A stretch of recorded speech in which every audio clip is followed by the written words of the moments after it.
Welcome to Missing the Point. We're doing the Celtics again because it's playoff time. I'm injecting as much basketball into my veins as I can.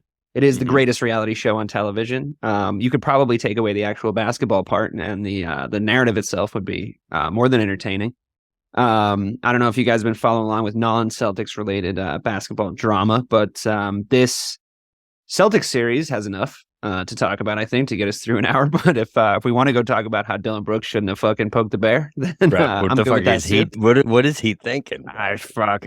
But there is interesting storylines across most of these games. Obviously, the Sixers fucking handed out a 4-0 sweep, and the Celtics probably should have, if we're being honest. But last time we were on the show, it was me, Ray, and Mike. Bobby, welcome back. Today it's me, Ray, and Bobby.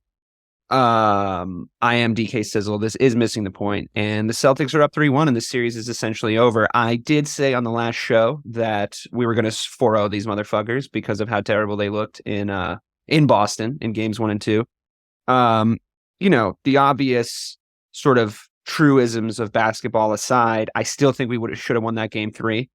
Admittedly, it is in the NBA's best interest to extend the series. The Hawks had their back against the wall. They played really well. The Celtics, I think, played well in spurts in game 3, and I think we should start with that before we move on to game 4 and how happy we are with that, the latest performance last night. What did you guys think? Ray, we'll start with you. What did you think of that game 3? Were you worried? Was there worrying signs? I know we have game 4 to reflect on now, but what do you think happened? Was it Atlanta played really well, or was it Boston didn't step up? Was it that game 3, like you said, is always on some bullshit?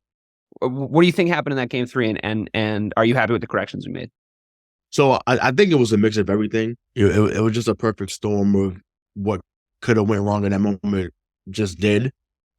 Obviously they had a numerous amount of assists. They made over 23s, I believe, in game 3. Everything was fucking good. It was great. Yeah, when you score that many points, usually, you're going to win the game.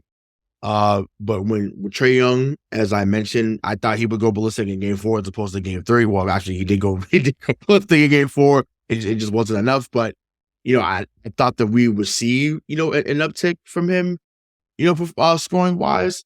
DeJounte Murray, we'll get into him shortly about what happened for him and his status for game 5. But, he had been killing us, or he has been killing us all series.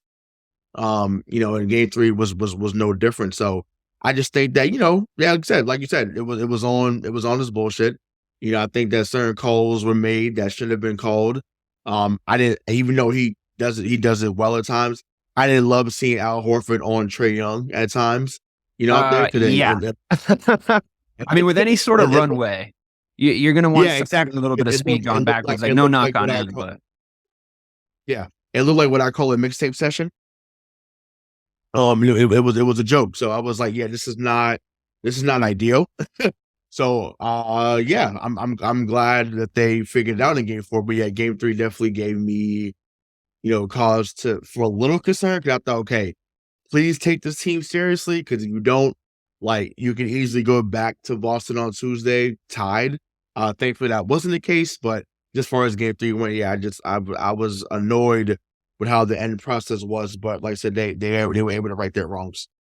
Bobby, the Celtics really aren't playing defense against the Atlanta Hawks. No, they haven't really been doing it for 4 games. 3 out of those 4 games, it wasn't really a big deal, but I do think that there was. I guess I was saying this to Mike and Ray last time we did a show. It's not so much for me that the inability to execute defensively. It's that at very important times they don't look like they're trying to play defense at all. And I think that sort of lack of effort is very concerning to me because, yes, are we the Sixers daddy? Of course, but we're not going to be able to do that if Joel Embiid is getting to the elbow and scoring on us at will. We're going to need to defend everybody else. He might be able to do that no matter how good a defense we're playing. But as far as causes for concern that Ray was talking about, do you think that game 3 was any indication of issues within this squad, or do you just think they're kind of like, we can outscore these fucking guys? Is it an attitude thing? I was saying on the last show, I'm enjoying how mentally locked in they are in general. I think that the stuff that comes out of the camp is always an indication with the Celtics team because they're not very good at hiding their feelings from the media, which is good for us because we can kind of get a lens into how everything's going over there. But are you concerned? Did that concern you? Or are you just thinking I don't know. Maybe they had a table reserved at a club in Atlanta. The nights out there are apparently great. So it's a little bit of both, if you ask me. The effort thing is what is the most concerning thing to me. How at certain points in that game when we needed a big stop to really claw back into it and really make it, the game we thought it was going to be, where we pull away at the end, the defense just wasn't there. It was, not putting a hand in a dude's face, not making that extra rotation. Certain dudes just looked like liabilities out there at points. And that it wasn't even the second half, really. It was that first half, most noticeably the second quarter. I don't know what happened, if they just thought that they really were going to roll over them because, they didn't have to play in defense in the first quarter and just completely lost it in the first quarter. But second quarter, giving up 76 points to the Atlanta Hawks in the first half is fucking inexcusable. Playoff record for points allowed for the Celtics, I think. Bro, you can't do that, especially like we talked about before, when you were a historically great defensive team last year. It's like, listen, we know you have the pieces to do it. And it just seemed like they were so committed into trying to play a track meet with this Atlanta Hawks team when that's the only way, literally the only feasible basketball sense for the Hawks to beat the Celtics is if it's a track meet and if they outscore them. I mean, obviously that sounds like a John Madden. They got to outscore them to win the game, but like literally the only way but the only way they're going to beat them is if it's a 130 to 122, exactly what it was. It's got to be over 120, and both teams are going to be shooting like 50 to 60%. If the Celtics play their game and they play half-court defense, they should beat this Hawks team by 20 points every single night.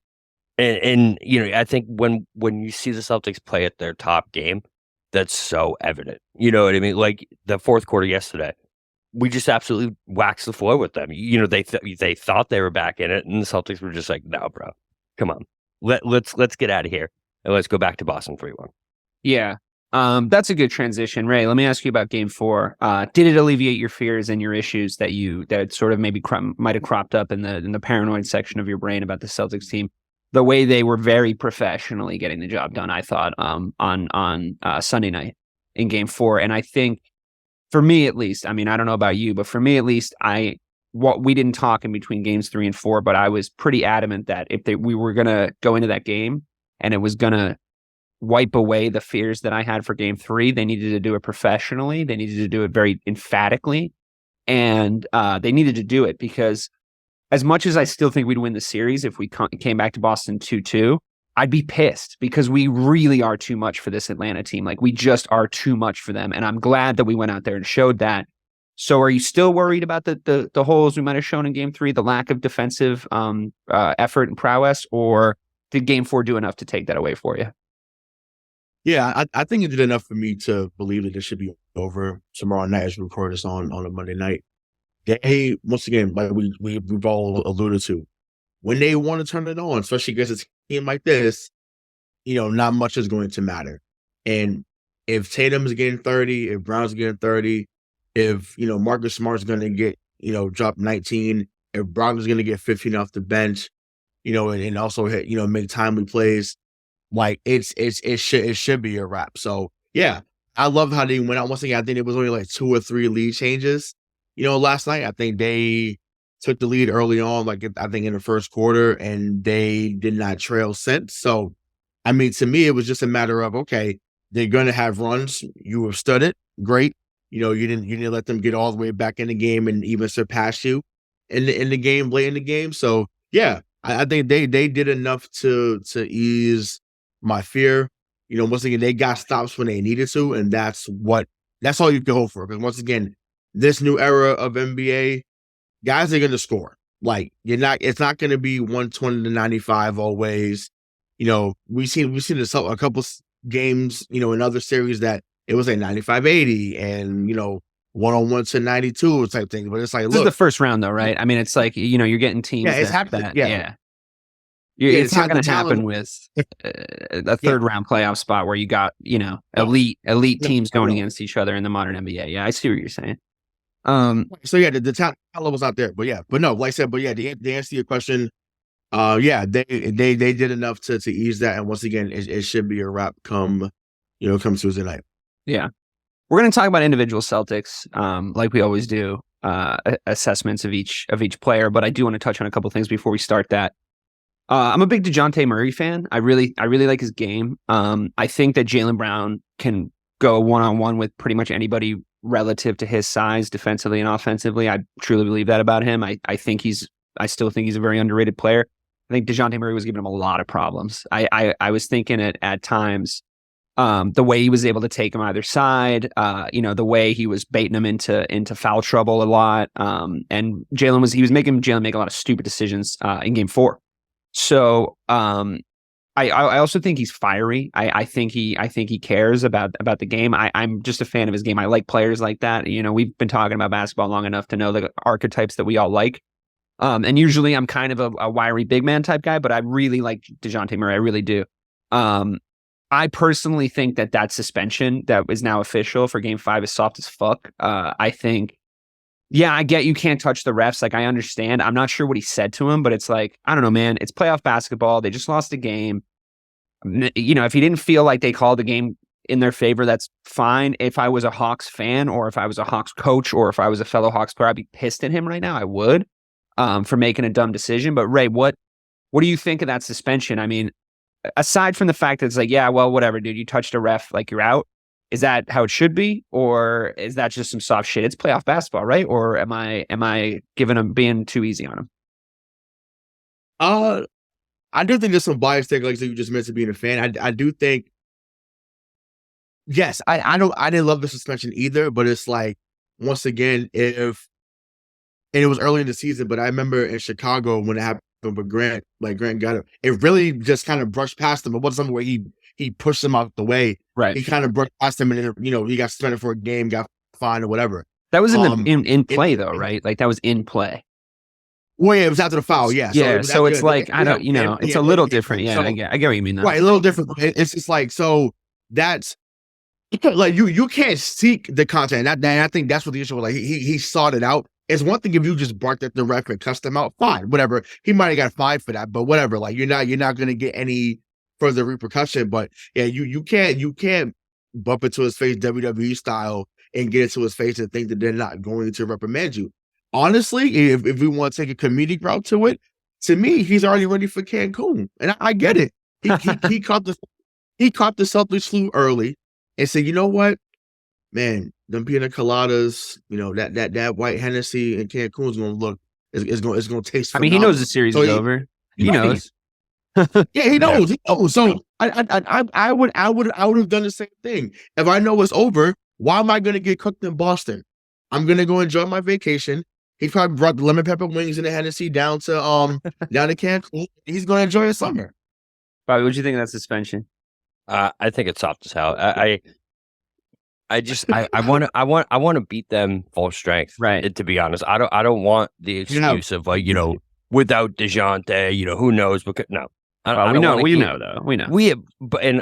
To go off what Ray was saying too, I also think he might be getting a little sick of playing next to Trae Young, because as talented as that dude is, man, he's got to be the most frustrating, talented guard I've ever seen play basketball in my entire life. I'm sorry. Did you not watch Kyrie Irving play? Did you just miss that entire era in Boston? Most frustrating guard? Okay, cool. But still, bro, he's so frustrating to watch. And I mean, his game is frustrating. I get that. Kyrie is frustrating in other ways. But I thought the best part about this game was that Tatum and Brown honestly weren't that big of factors in the first half, and we still looked like the much more dominant team. You know what I mean? What did Jalen have, 7 at half? And he was playing garbage. He took off the mask, and it was a whole different ball game. But the fact that we were able to weather that storm, and the guys who were making the big plays right down the stretch weren't Tatum and Brown. They weren't the ones making those plays that really, to me, were the biggest plays of the game. You have the Marcus 3 at the end of the half, and then the Marcus slam dunk late in the third quarter. I think, was it late in the third quarter or beginning of the fourth quarter? It was at the end of the third. Like that they were up 3. He dunks it, and they go up 92-87. I thought that was the biggest play. And then Jalen hit a 3 the next possession down, and that was ball game from there. Yeah. So it's good to see, because that's exactly what we needed last year, right? Jalen and Tatum can do that heavy lifting, but when it comes to those moments, you need your role players to be able to step up in those moments. The Grant Williams, the Al Horford, and last night to me it was Marcus. So I just love how we can see those role players making those big moments. Yeah, I think it's a good transition to start talking about individual players, and I think we will start with Marcus Smart. Just follow the transitions tonight, huh? I love it.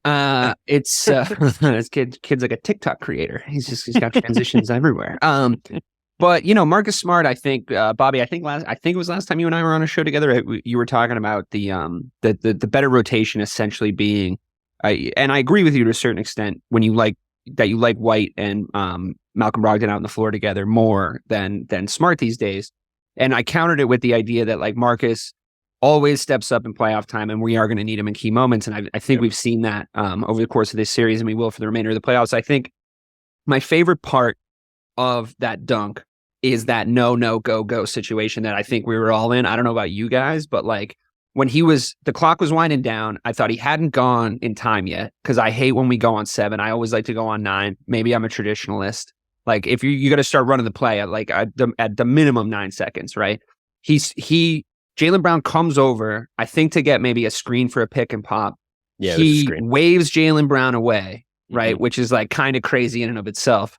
Because Marcus knows what I don't know. Because I'm going, why are you waving Jaylen Brown away? Fucking go! The clock's fucking ticking. I'm getting pissed, right? Because I know how important. If I'm not mistaken, Marcus missed a 3 earlier in the possession too. Sure. Wasn't this off an offensive rebound too? I think. Yeah. But the clock was winding down. He waves Jaylen Brown off. And what Marcus knows that I didn't know at the time is that Bogdanovich is defending him. And he's like, if I have a run on this guy, I fucking have him. I have him. He's a Big Mac because I cooked his ass up. And I didn't know that, but Marcus knew that. He started left, which is super clever, right? He kind of baited him in to guard him over the left-hand side, switched hands, went right, and then just sprinted. And he had 2 steps on him by the time he got to the basket. And it's like, dunk that shit. Like, don't go for a layup. Like, he knows. Like, and I think the intelligence and the veteran presence of a Marcus Smart is what kind of defines the nuance of a situation like that, because he knows to dunk it, because like that's a momentum getter in a situation like that. He knows he has Bogdanovich on fucking skates if he wants. And then to have the kind of Marcus Smart attitude of waving away the kind of co-captain, second best player on the team, Jaylen Brown, who's having a good game at that point. Like you said, he didn't have a great first half, but he had already started playing really well in the third quarter. I was pretty proud of it, because there's a version of Marcus Smart that does that, and it doesn't come off, right, of a few years ago. But now when he makes those choices, they're a little bit more intentional. They're a little bit more spread out. And when he does it, they're in big moments. So, Ray, can you speak to the idea of a Marcus Smart, especially now in the era of a Derek White, Malcolm Brogdon backcourt that provides a lot of different options and doesn't necessarily rely on him as much in the guard position? How do you think he did across those 2 games that we've been talking about, and what kind of a player do you need him to be going forward?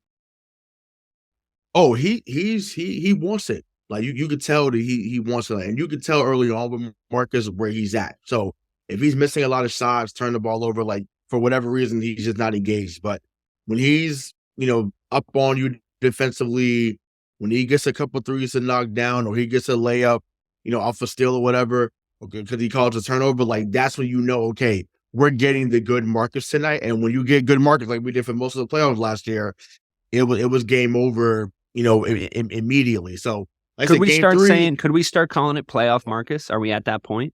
Is it? Yeah, sure. Why not? We might be, bro. We might be. Even think about what sparked the great rivalry between you two, the 2020 playoffs against Toronto, right?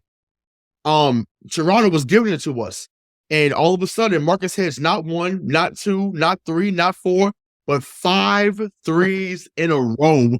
In that is that a LeBron James interview reference? He went ballistic. So from then on, it was like, oh, okay, like this is what he can do when like he's just a gamer, and he for the most part always understands the moment. And I think that he was one of the few players from the get-go that was like, look, he had your mindset, Dave. He's like, yo, I'm gonna end this shit Sunday. I'm not trying to come back to if I'm coming back to Boston, it's because we're getting treatment and we're with our families, and then we're getting ready for Philly either on Saturday or Monday. Well, now they win tomorrow on Tuesday, then they'll play Philly Saturday. If they lose, then it should be May 1st, which is we're next playing Monday. Philly Saturday. We're playing Philly Saturday. Yeah, Philly's prepping for a yeah. Saturday game. I just he's such a tone setter. I mean, I'm prepping too, but needless to say, like he's like I said, yeah, he's been awesome, and like I said, he set the tone with that dunk last night, because that took it almost took them without the sales. Like they had a little bit of a run, and then I don't even think that it was I know you said it was the irrational confidence thing about waving off Jalen. Like you said, you got Bogdanovich. One because you can't stay in front of him. That's one. Two, Bogdanovich was in foul trouble, so it's knowing, okay, if he does press me, if he touches me, all I gotta do is fall back. They're gonna call the foul. Either I get the N1 or I'm gonna get the free throw. So I think that's just a high IQ play in that moment. It was so many parts of it were such a high IQ play, honestly. Like it really, yeah, exactly. So I give by you, I gambit on you, and okay. Now we go to the fourth quarter. But even the fact that he went like back to basket right by the half court line, to just try to bait him into the other side because he knew he was going to be able to turn him and get that step. I mean, like that is like I guess it's weird because you don't really have like a concept of time. Like in my head, because I'm like worried about getting old, I keep thinking we just drafted Marcus Smart. I'm forgetting that he like is the veteran player, like him and Al Horford, or like maybe that. Yeah, so it's like it's been a while. Like he's been in a lot of playoff situations. A lot of these guys have, and I think you're really starting to see that, especially with this core together. But Bobby, talk to me about Marcus. I know you were saying he is a tone setter. He's a player made entirely of intangibles a lot of the time, And as much as you were saying to me last time we talked that, and I agree with you to a certain extent, like how well the backcourt's working, like when Brogdon's on the floor, how well he plays off Derek White, how well Derek White's been playing.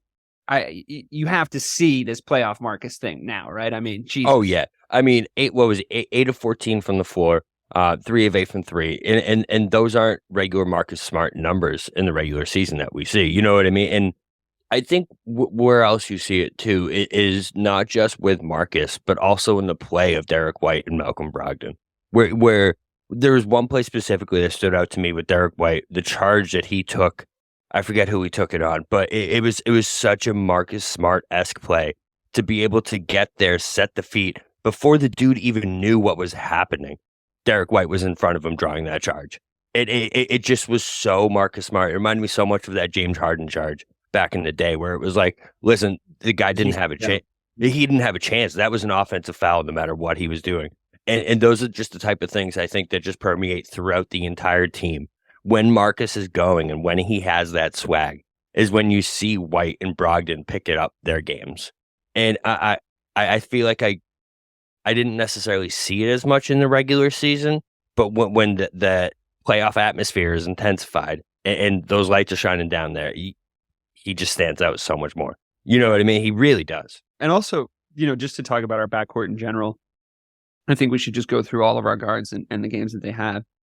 There's not a ton of redundancy in their games. And I think it really adds to how well constructed this backcourt actually is. Obviously, our wings and let's not do the fucking I'm a random ESPN commentator and I'm going to talk about how the Boston Celtics are unique because we've never seen two wing players play. It's okay. We get it. We've been talking about this for like 4 fucking years. Like we understand the wings are like unique.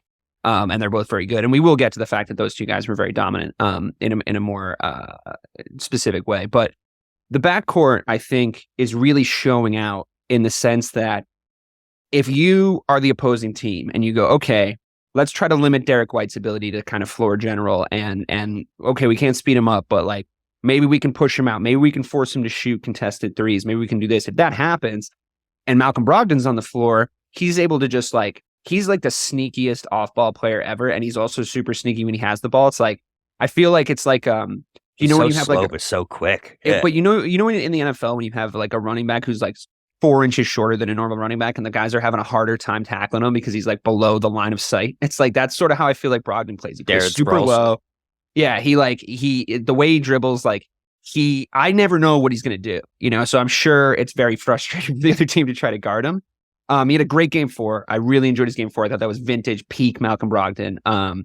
And yeah, him and Derek White both have a floater, sure. Like, they both can score from like different ranges, sure. But their games are still very different. And Marcus Smart is different than like almost every guard in the league, right? Like the way that he plays, like his intangibles, the way that, like Ray was saying, if you get good Marcus, you get steals, you get fuck it, he's like diving for an inbounds pass on like a normal inbounds pass. That was dope. That was dope. That was the best. I know that was the best player of game 4. Best player of game 4 by far. But yeah, like the fact that our backcourt can throw, and we talked about this last year, and we didn't even have as good of a backcourt, but the whole team, especially the backcourt, can throw so many different looks at a team.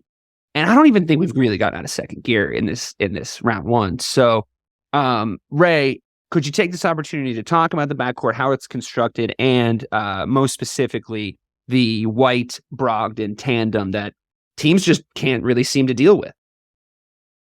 Yeah, I'm gonna steal a line from you. I think you used on a previous show. Derek White having a pull-up 3 in his game was not on my bingo card. Yeah, right. It just wasn't. Like I said, I've talked notoriously about the floater, about him getting to the cup, but him having that pull-up 3, I did not see that coming at all, and that just adds another dimension to his game. Also Brogden is probably the best 3-point shooter out of the 3 of them, obviously. So it probably goes Brogden, White, then Smart there. I think Smart is more of the streakiest of the 3, so that when he gets hot, it's just he gets crazy hot. And Marcus is also the ballsiest of the 3, so like he might make big across the course of the playoffs because he's just like fuck it. yeah, and you need that mentality at times, but to answer your question about just really the Brogden and White dynamic. They have made our wish come true with playing them a little bit more. Remember, that's something we had talked about as soon as that trade had happened, that, I wanted to see them on the floor because that should be a part of their closing lineup. And obviously everyone can't play at the same time. I would love to see a 3-guard lineup at times where it's like, maybe you move Tatum to the 5 and put Brown at the 4. And once again, this would have to be not against this Hawks team, though, right? That's more if we start. No, yeah, we want to get yeah. Can't do it the next round. Say it again. Just like if we come up against like a Philly, I don't know if I love that because like we're gonna get murdered on. Embiid would have to be on the bench. Embiid would have to be on the bench. Like I would never do that with him. Sure. Or if we're really trying to beat him on speed and the transition plays working, then maybe we could do it. But yeah, Embiid's looking a little gassed, maybe. Yeah. Right, exactly. Like if Paul Reed's out there, Paul Reed was phenomenal in the final game against Brooklyn. I don't know if you watched that game, but he won them that game. Like Brooklyn was on their heels, and then Paul Reed was like, "I'm going to channel my inner Joel Embiid," and he got like 15 rebounds off the bench. I was like, "Wow, this my time to shine." Yeah, my time to shine. Yeah, so he was great, but so yeah, that's the only time I would have that type of lineup. But yeah, I only because I just love how they all play. I want to see them 3 together with Tatum, with Brown, and just see them have a track me. I know Bobby said don't have a track me, but I think they would run teams off the floor with them 5 out there, honestly, and it would get ugly pretty quickly. If we're playing Golden State, right? Say somehow Golden State makes their finals again, and we needed to like actually make a move to like because they're Sacramento too. Yeah, sure. I don't think Sacramento's going to make it because I don't know if you guys saw a very key injury for them today. But I think if we're playing a team like Golden State and they were trying to run us, right? If they were doing that Golden State thing where it's like, Jesus Christ, how's the ball at the other end of the floor already? I think that would be a lineup that could augment that, right? Like Draymond Green would all of a sudden just look like a fucking traffic cone out there if we did that to them, right? So I think that would be cool. I'd be super into that. I'd be nervous to do it with a team that has like size like Embiid or Giannis or something like that, or Jokic or anything like that. But otherwise, yeah, that'd be fucking cool. If we come up against it like a track star team, that would be pretty sweet. Broken finger on the shooting hand, huh? No, nothing you can do about that. It still had 40. 40, yeah, it still had 40 last night. He's great. Yes, yeah, he's great. Fast as fuck, boy. But let's talk about Rob Williams. You were mentioning to us, Ray, I think earlier in the group chat, like, was that maybe his best game as a Celtic? That game 4. I mean, I think he's had a great series so far, to be honest with you, but like it could be. I think I said the phrase Robert Williams ceiling more times in the first couple of years of this podcast than any other phrase. And I think, knock on wood, we're starting to see it, man. I was bitch moaning and complaining about his load management at the end of the regular season, but it seems like they were just kind of keeping him in the fucking kennel, ready for him to just like come out raging. And I think that's what's happening. I think he was definitely the only thing that I can offer as an explanation for how much his game has gone up is that he was taking it easy in the regular season to to try to keep his knee healthy, to try to, everything, like not play too hard. He's playing hard. He's playing smart. And he's playing fucking great. When he's rolling offensively, that offense is literally impossible to stop. When that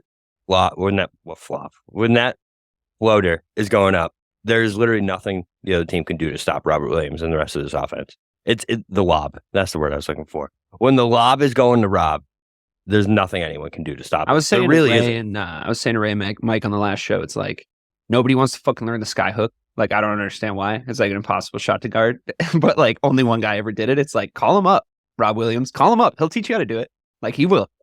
Because he just needs, I just like, imagine if he just had that one last thing, which is that like elbow right around the basket type of shot that you can't really stop, because he could do it with that length. I know he's only 6'9", and we always forget that because he plays like he's fucking 8 feet tall.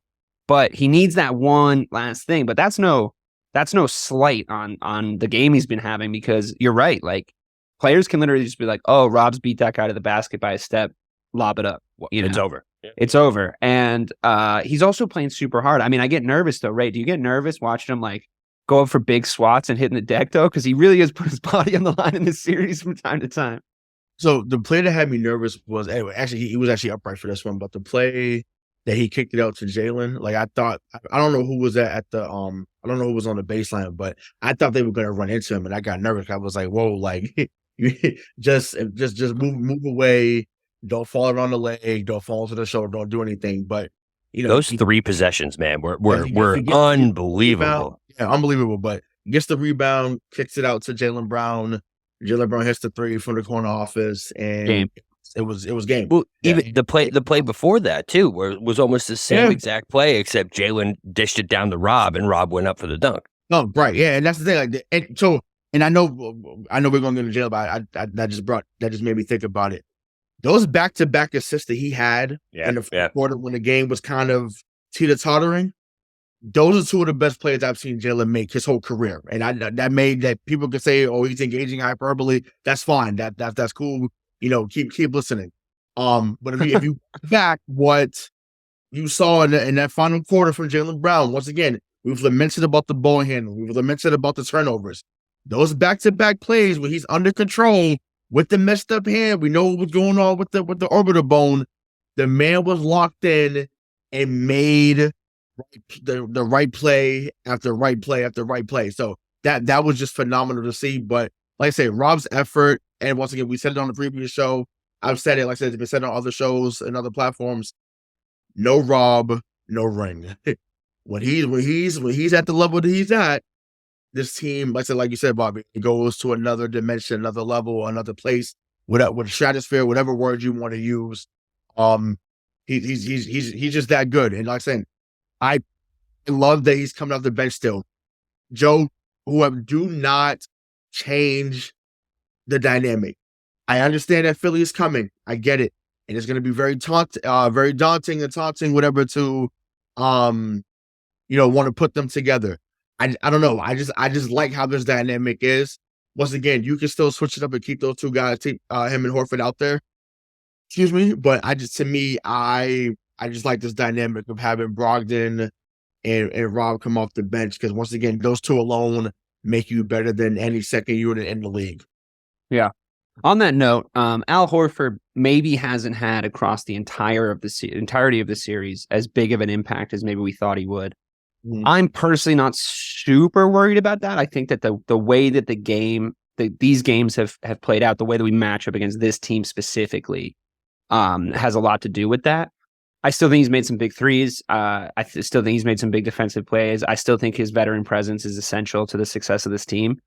Are you guys worried at all about Horford's performance? And on that note, I'm glad you brought it up, Ray. I want to talk about the double big lineup that brought us so much success in last season's postseason. And it was those 2 guys. And now you have a guy in Rob Williams who's maybe 1.5 times the player he was come last season's postseason. He was playing a little bit hurt, granted, but I think his game has gotten better too in a year's time since last April. But that double big lineup, I disagree with you slightly in the sense that it's like, don't mess it up. It's like, I would actually like to see the double big thing right out of the gates against Philly, because Embiid's like that dude right now. Like, he really is. Like, he's so fucking hard to guard. And like, we saw that in the last regular season game we played against them, because he was just able to get whatever he wants. That could happen. We have to try to limit it early, though, right? I mean, before we switch to an idea of, whatever, he's going to get whatever he wants. Let's make sure nobody else kills us. Let's at least try to limit him and frustrate him with that double big lineup would be my suggestion. I do understand the momentum factor that you're talking about, and the sort of organic way that they're meshing together at the moment, and also the minutes not adding up as much on Rob Williams is helpful. But that's my only what's the word? And that's my only concern. Like, it's just like, if you're just still dominating and he's only playing 25 to 28 minutes, that's golden. Like, like that is, and I know you want 30 plus of him, and I get that. And I mean, it is golden. It is best case scenario. I just don't know how realistic that is against Philadelphia. Sure, but I think for me, granted, he's probably going to be out there to finish the game anyway. So it's like, if you limit what he does in the first half, and then put up in the second half, cool. Like, I'm fine with that as well. It's funny because you just spoke to my mindset. I'm of the mindset, fine. Okay, B, go get 45. But PJ Tucker, you ain't doing nothing. Tyrese Maxey, you ain't doing anything. James Harden is Mr. Jekyll and Hyde. We can say we want, but what he doesn't. He's a Hall of Famer. We get it. Great player. I would be pretty surprised if he plays every single game in the next series. Also, to be honest with you, I'm sure he would. We might not notice he's playing. We might not notice. I'm going to say he's out there. The ghost of Christmas past. He'll be out there. But no, yeah, he's Mr. Jekyll and Hyde. Like that. There's no. I have issue saying that. Once again, phenomenal player, great talent. Not the same guy anymore, though. I mean, he's not the same guy. Now, Maxey is a guy I'd worry about personally. Because I'm how you feel about DeJounte Murray. That's how I feel about Maxey. I think Maxey, I like him too. So I think that he's somebody that's a gamer.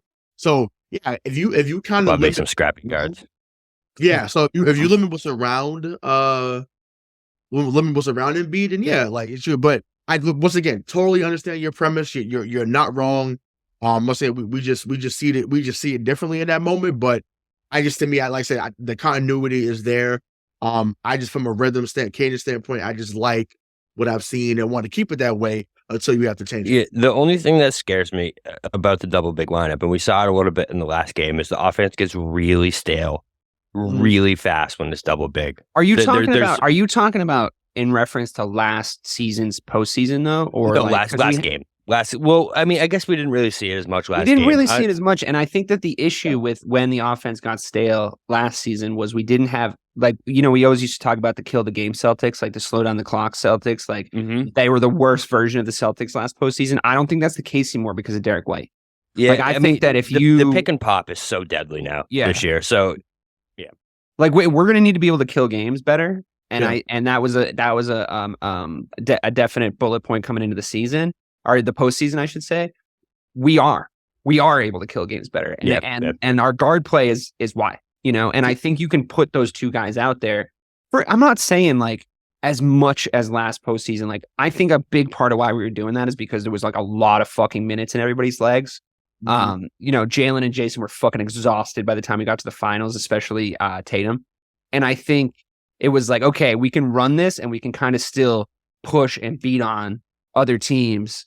Push them around, like be a little bit more athletic than them in the front court, like all that stuff. I don't think we're going to need to do it as much. We don't like play the same way, but we're going to be able to need to do it, right? Like we're going to need to be able to do it. Like we're going to have to be able to pull it off. And I think that I agree with you, Bobby. I've seen that happen with the stagnant offense. We are much better defensively when we do it, obviously. But I think Derek White, what you do for me, and I would love to see this, and this will transition us into talking about Joe Mazzulla, because this isn't a criticism of Joe. But what I would love to see is, it is maybe a little bit late in the game to start developing something like this, but if Al and Rob are out there, put Derek at the 1 and have neither Brogdon or Smart out there and put everybody else around him and just let him do an old school point guard routine. Let him use the entire... Yeah, I mean, but in a way that he gets to actually call plays, he gets to actually run stuff. the guys who are setting screens are not early guys, they're later guys. Like they're the front court guys. Like have Al come and set a screen, have Rob come and set a screen, and then open up those lanes and then drive and dish, so that by the time you're shooting high percentage shot, there's 3 to 4 seconds left on the shot clock. That's how you kill a game, and that's not we were not able to do that last season at all. We were fucking terrible at it. So that kind of actually leads me into a question. I like that, actually. I like it. So. Yeah, I like that a lot. So I have a question so it kind of leads back to what I was saying before, is why is it at times, so I don't know if either of you guys can even answer this, but why is it at times that this offense does feel like they either stop calling plays, or I don't know what happens, is that they do get back into that ISO ball sometimes, and it just feels like they either run out of plays to run, or they just decide that they're going to do it for a few minutes. Because honestly, as soon as they get back to their pick and pops, and as soon as they get back to their double screens, the ball starts flowing and they start scoring again. Honestly, it just hits these moments where it just gets so stagnant. I know what you mean. I don't think they last as long, and I don't think they happen in as damaging of circumstances as they used to. But I do know, and I do know what you mean, because we're all sensitive to it, because we watch this team do it and fail, and ruin series. But I think what it is, and this is a thing that kind of occurred to me. I'm glad that you put on the talking point list, Ray, talking about Joe Mazzulla, because what I think he does, which was annoying all of us in the regular season, I think it's occurred to me what actually he's doing. Yeah, he's better with timeouts. Like, yeah, his rotations are better. Okay, cool. I think he's saying to this team, you figure it out. You figure it out. This is happening. Figure out on the court what we're going to do. If I need to fucking call a timeout and come back and bring you back and babysit you into what you already know how to do, which is like control the fucking game. You're better than these guys. And I think he actually is staying in the pocket and holding on to his balls a little bit, because he knows we're that much better than this Atlanta team. I think maybe when we're playing Philly, maybe when we're playing Milwaukee, or maybe it's Miami, probably not, but like maybe it fucking is. In that next round, I think it's a little bit more like, okay, traditionally we got to fucking call a timeout. We got to figure this out. I think to trust the players and let them fuck that up for a little bit, and let them get a little bit into that hero ball for a second, and then trust them to get themselves out of it, because they should know to do that at this point. I think is what he's trying to do. I think that's what he's trying to do, honestly. I think he's going, come on, guys, you're out there. You know what you should be doing. I could be wrong, but I think you can ask the question I was thinking that Joe was trying to do. I think that's valid. And yeah, it makes sense to do that in a regular season as opposed to doing it now, trying to figure that out now. Sure. But he kind of was, right? Like he wasn't. Yeah, really it was infuriating, because it's like, yo, it was, yeah. It's like I need you to call a fucking timeout, because this is ridiculous. But yeah, he called a couple quick ones in game 4. He did. He called. There was a couple late ones too, though. There was a couple late ones too, though. Yeah, I love what he said on the sideline at times. Like I loved, what he said to them in the locker room too. So it lets me know that he actually does have an actual voice, because that was my biggest concern. Sometimes I am surprised when I hear him talk. I'm like, oh, that's what you sound like. I love that game too. Yeah. When they're, I think it was game 1 or game 2. They asked him, so what are you going to do to prevent the letdown in the second quarter? He's like, I don't know what the fuck you just watched, but that was a pretty big goddamn letdown in the second quarter. And I was like, okay, Joe, all right, bro. Yeah, no, and then he did the Bill Belichick in game 3. Did you hear that? Where they were like, what do you got to do better? Like, blah, blah. He was like, rebound. Yeah. They were like, and then what? And he's like, play harder. And they're like, thanks, Joe. Yeah. He's like, no, it's awesome. Okay, see you later. I think coming into this series, there was like, I don't know if it was like Gary Washburn or whoever, someone from the Globe had asked him like, oh, like, what do you want to improve on? He was like, calling timeouts. So like he knows that that's been a running theme that, ourselves and other talking shows have talked into the ground, and will continue to do so if it rears its ugly head. But like I said, listen, he is definitely improved in the series. I think, Bobby, what you said during our preview show was spot on, that this was the perfect series for him to kind of get those, iron those, those kinks out. Like, what can you do against Quinn Snyder? Because once again, Quinn Snyder obviously is a heck of a coach. I like him.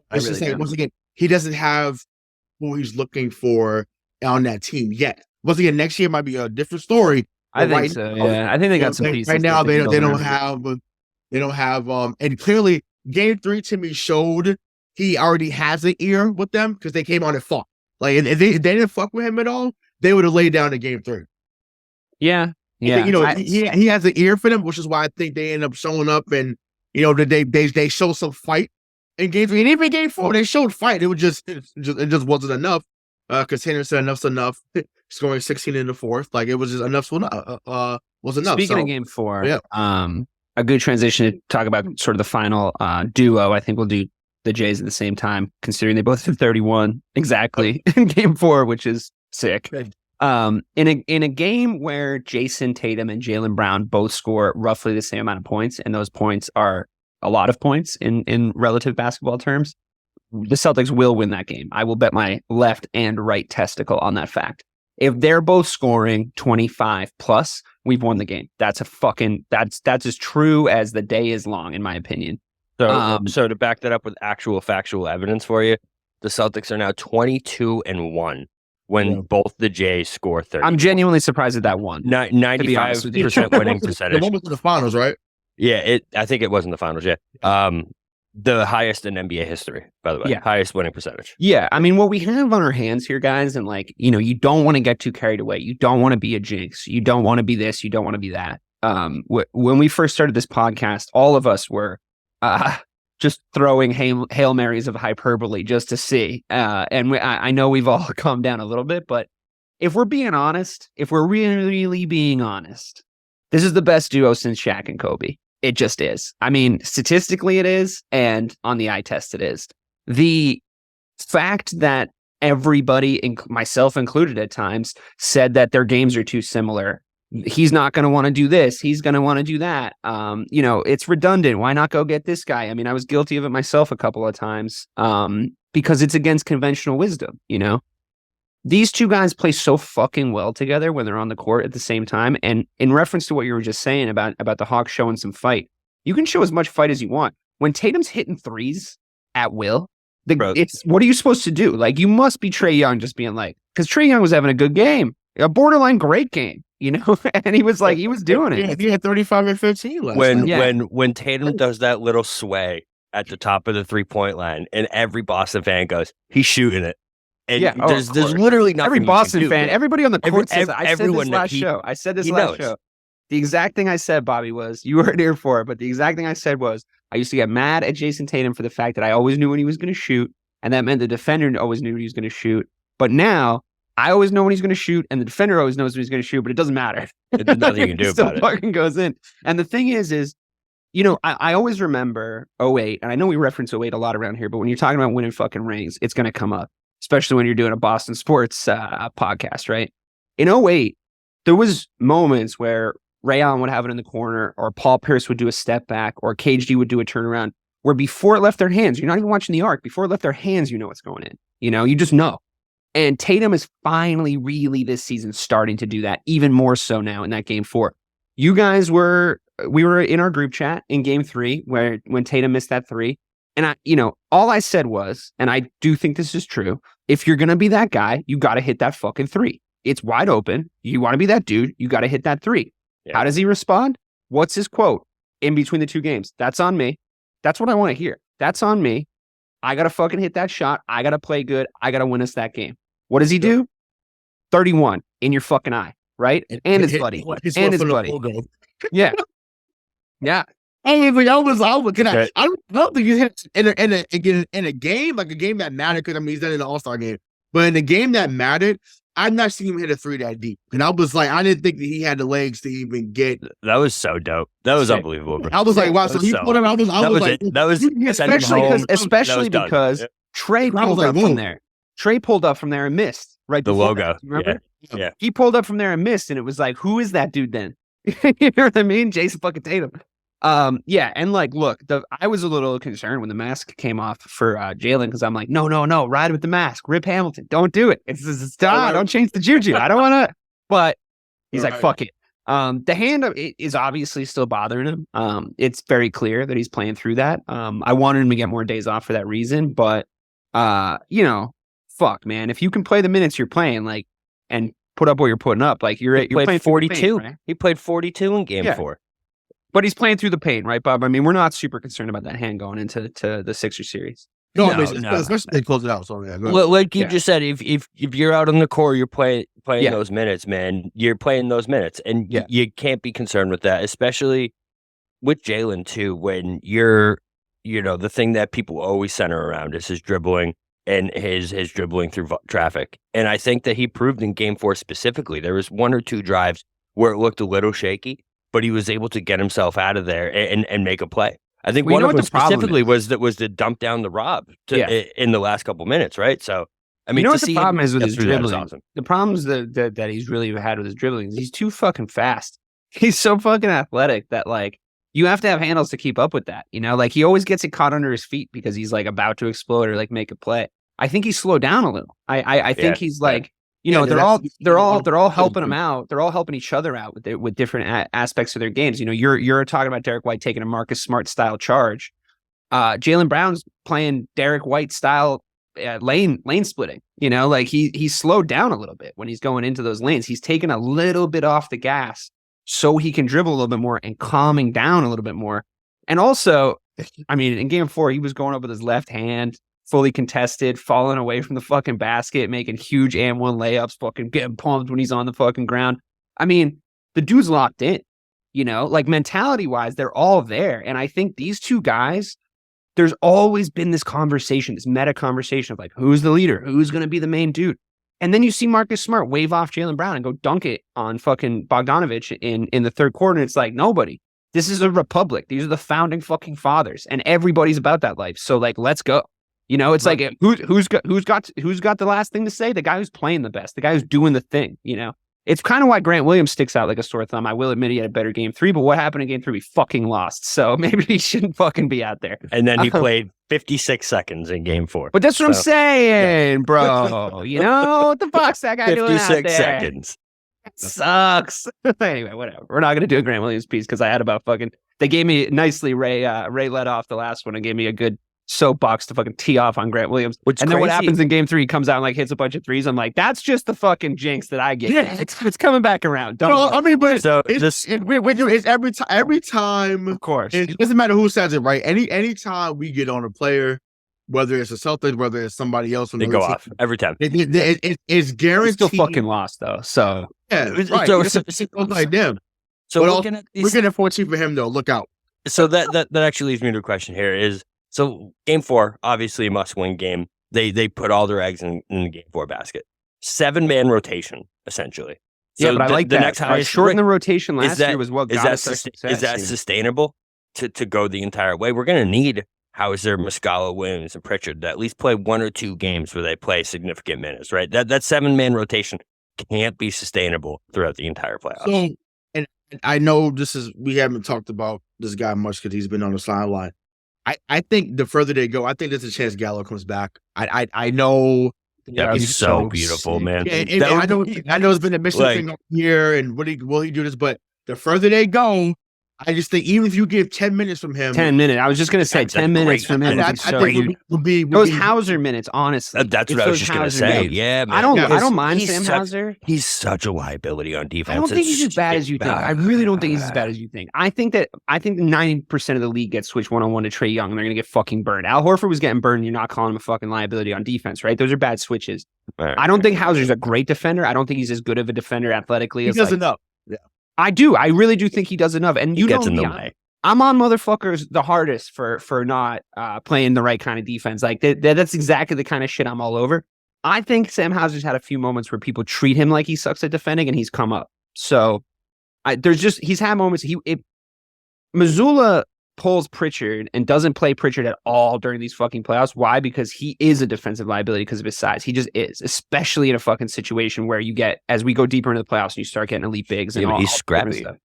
Fucking script. Dude, are we still doing this Peyton Pritchard thing, Bobby? Really?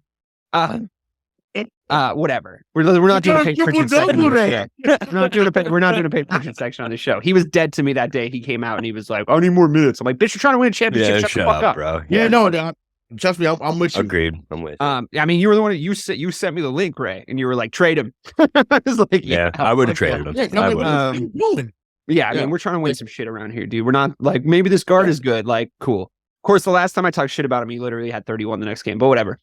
Triple double. I'm not even joking. Triple double the next game. I'm not even joking. It's crazy. Wait, hold on. Let me actually do it. Jason Tatum sucks. He needs to improve. Jaylen Brown sucks. He needs to improve. All right, cool. Game 5 is going to go great. So So yeah, anyway, just to finish everything off, we did a little bit of a touch on this, but we do actually need to preview the 76ers series a little bit because it's happening. It's happening. The Atlanta Hawks series is over. Thank you guys so much for coming. I'm so happy for you that you got front row seats to the best team in the NBA to play some basketball. And maybe you learned some lessons about, how to fucking ball out in a big situation. Also, if I could give anybody on your team advice, it's Trae Young.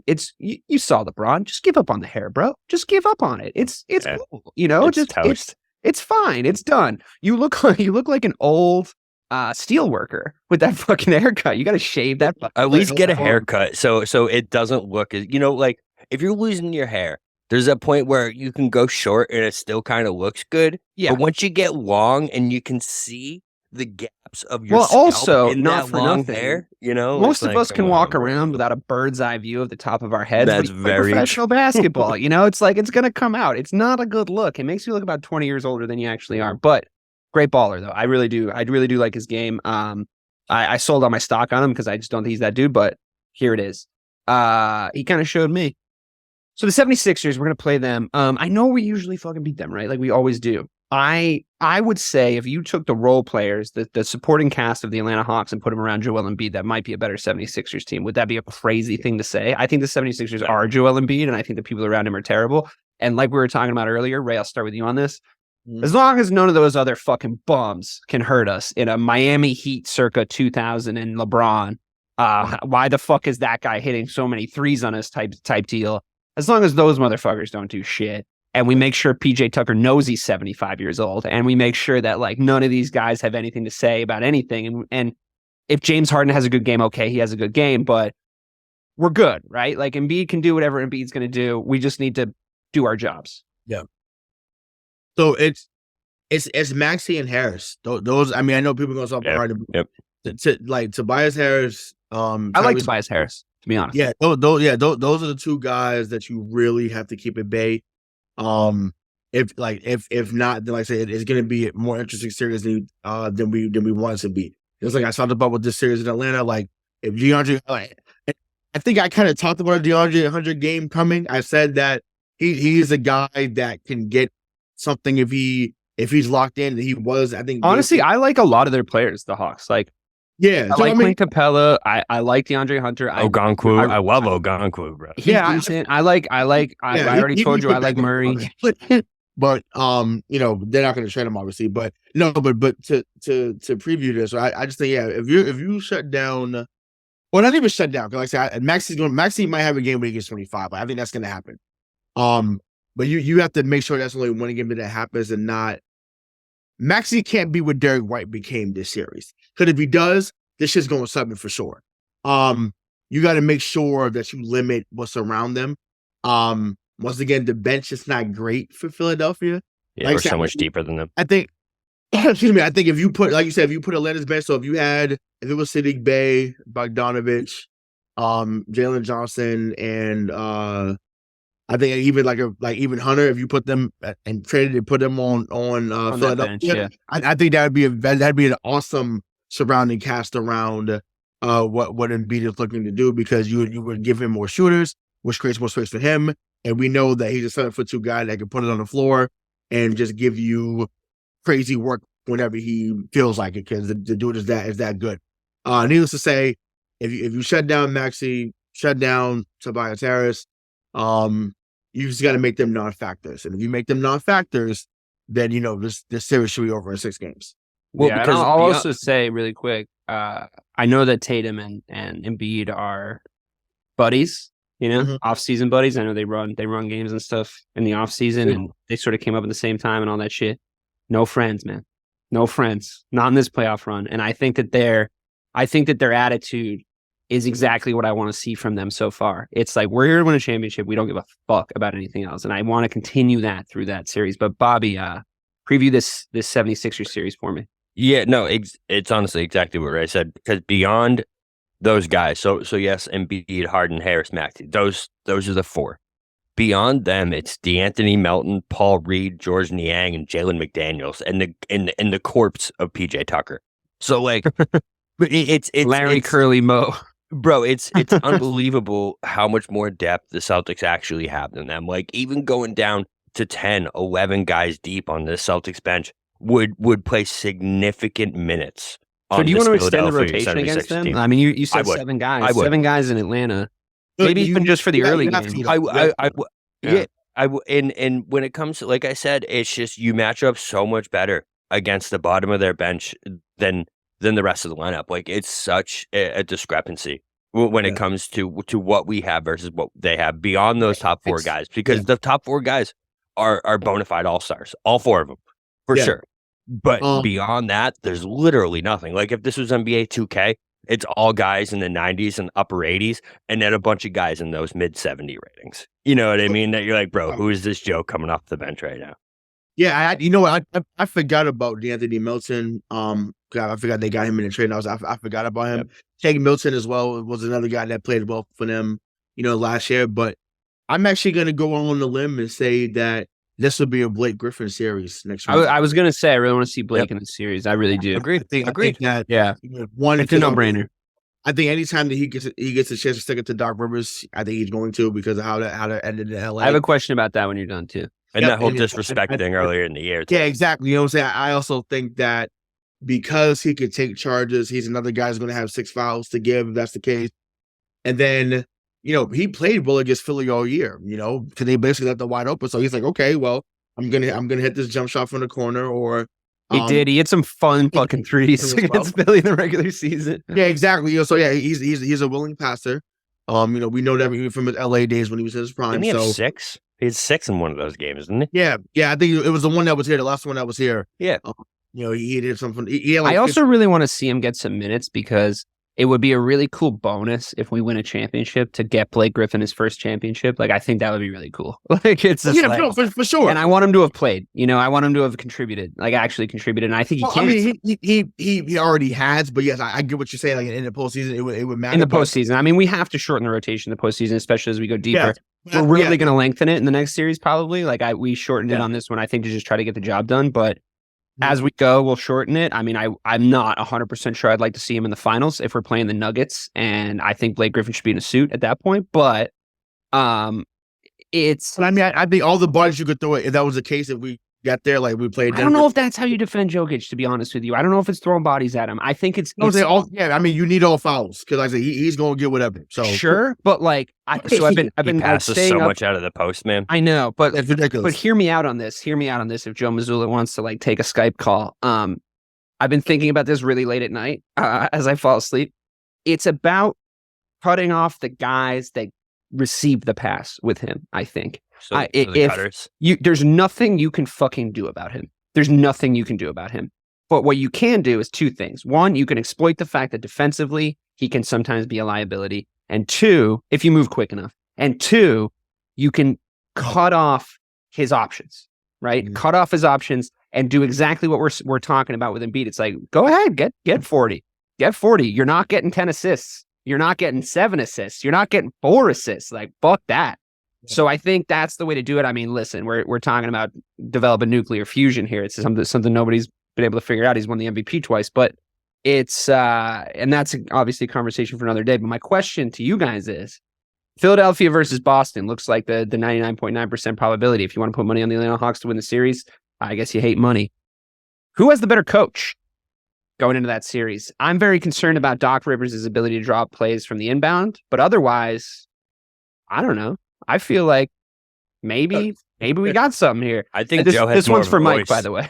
Joe has more of a voice, to be honest. If we're talking about the motivation factor, and I honestly think Doc is a series loss away from being out in Philly, and I think that the team can feel that. I think everyone in Philly can feel that. So I think when it comes to the voice that they have in the locker room, I think Joe has a better grasp on the Celtics locker room than Doc does on the Sixers. In terms of experience and in gameplay and reacting to the moment, I mean, it's not close. Doc Rivers is sure. far and away better, but that might not be what matters when it comes to a playoff series. A short 7-game series. I'm not sure if that's what matters. So we'll see. Right? Yeah, I mean, yeah, experience wise, of course, resume wise, sure, yeah. But yeah, I mean, once again, as I call it, ears to the street, ears to the team. Like, yeah, of course. I think Mazzulla has more of more of a presence right now, as Bobby just mentioned. And he better lean on that, because once again, we saw, we've seen Doc Rivers get it done. We've seen him have great coaching performances. Yes, it doesn't matter if it happened years ago. It's the fact that it still happened. Because once again, he's gotten to 2 finals. He's gotten to multiple conference finals. So this is not something. He's not a scrub-up coach, regardless of what others have said on this show. Hey, Mike. Like I said, me and him and I have gone back and forth. Excuse me, on the air, off the air about that, and that's fine. But once again, I've never claimed for Doc Rivers to be the greatest coach of all time. That's not what I'm saying. To me, I'm just not going to sit here and dismiss what he's been able to do. And once again, other coaches have had phenomenal talent and never got it done. So I think about Scott Brooks. I think about Frank Vogel. Mark Jackson. Mark Jackson. Yeah, so I mean, let's think Mark Jackson. Yeah, I mean, it's real. I mean, he helped set up when that happening. But you know what I'm saying? So it's a real thing. So just because you have the quote unquote talent, doesn't mean that you're going to end up winning, the series. So or multiple series. And once again, it's hard to win a game in the playoffs, let alone a series. So I expect it to be, like I said, closer to what people think as far as the coaching matchup goes, but I would still give that slight edge to Doc Rivers right now. And yes, once again, I would love to be the reason why he's unemployed. He's going to have a voice. Make him lose his voice and his job by the end. Lose the job. The voice. The voice has been on its way out for. The voice is out the way to. And to think that he was an announcer for ABC at one time. Bro, his voice is just always coarse. It's unbelievable. Yeah, but it's like, what happened? But even hearing like old press conferences, like I remember watching the who said that Bird and Dominique? Oh, the 88 series when Bird and Dominique went against each other. They actually interviewed Doug Rivers after the game, but I'm just like, well, what happened? Because he sounds perfectly normal here. It sounded fine. So bro, not screaming the top of his lungs. I guess once again, maybe Dominique was the one yelling at everybody, and I get that because he was the best player on the team. So maybe that's what it was. But I'm just like, wow, like I'm like, what happened between, what you were in Atlanta and New York and San Antonio, so you becoming a head coach? Maybe it was the head coaching that got his voice to eventually be like that. So gets loud in the garden, man. Gets fucking loud. You got to try to rise above it. I'm not going to lie though, and I'm sure you guys thought the same way because we're all cynical in our own way. I'm not going to lie. When I saw that Embiid went down for Game 4, I said, "Oh my God, Cleveland has a chance to fuck around and come back." No, come on, I didn't see that way at all. No, that fucking team shouldn't even be here. They had a playoff record because they're 2 best players, and they didn't have those guys anymore. No one has blown more leads just because of Philly. You mean? Yeah, I get it. No. I'm saying him. No one's blown more leads as a coach than him. Clippers. They're bad though. Clippers. The Nets are bad, dude. The Nets are Magic. so bad. Magic, right? He blew a big one. Wasn't he coaching for Nick Anderson? Yeah, against Detroit, they was up 3-1, and Tracy McGrady was famous in that post game presser saying, "Yeah, not Nick Anderson. What am I talking about? Yeah, you know it feels so good to finally get out the first round." Said it on the press conference, and then they lost the next 3. That was when it was 5. That's right. Yeah, exactly. But it's funny that never happened here. People can say what they want, but like Mike, that shit never happened here. Yeah, they had a bad. There was something in the air that year, though, right? No, all right. It's in general though. His 8-9 years here. He wins the first year here. They had two terrible years back to back. Obviously, they go get KG, they win. He gets hurt. They lose to Orlando, go back to the finals. So, I'm just saying it happened. It happened everywhere else. It didn't happen here. It's like Mike is here. It's like Mike is here, all right? Everybody else is always here in spirit. All right, we're running out of time, but I have a yes or no question for you guys in regards to the previewing the Philly series. In the context of the fact that the Philadelphia 76ers have consistently, and most of the players still on this team, consistently gotten absolutely fucking daddied by the Celtics, the young Celtics, the baby Celtics, and now the adult Celtics.